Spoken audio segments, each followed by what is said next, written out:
আরে উনি আমার বড় ভাই, সালাম দাও।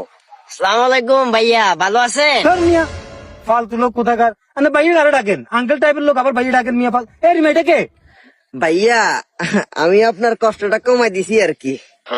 কষ্ট কম ইয়ের কথাবার্তা কস কি জানি, আঙ্কেল ডাকে ওটা বল।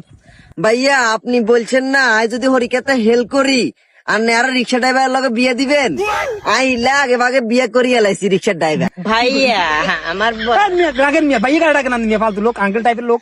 এটা কে ভালো করে ক্লিয়ার কর। আরে উনি আমার জামাই, রিক্সা চালায়। তোর জামাই? রে রিমা কি এর কথাবার্তা কস কি? তুই তো মানি চোদ দেখাবি, ইজা তোর জামাই কে 70 বছর বয়স দিব। আমার 3টা রিক্সা, একটা আমি চালাই, 2টা ভাড়া চলে, ইনকাম ভালো, টাকাও আছে। বিয়া কুয়া করছে এটা কোন না, বিয়া কুয়া করছে না আগে মিয়া ফালতু লোক। ছি, তোমার ভাইয়া কি বলে এগুলা? এই রিমা এই বাজ্জা এ সাসা কি সব গুর গুর। না আমি ওরে বিয়ে করছি, ওকে নিয়ে সংসার করব। তুমি যদি করে না রাখো আমি ওকে নিয়ে পালিয়ে যাবো। না ইচ্ছা মতো কমে যাবি, যাবো আর ঘর দুয়ার আইতে মিয়া কাঁচরা লোক। রে মানি চোদ দেখ ডুবা লাগছে।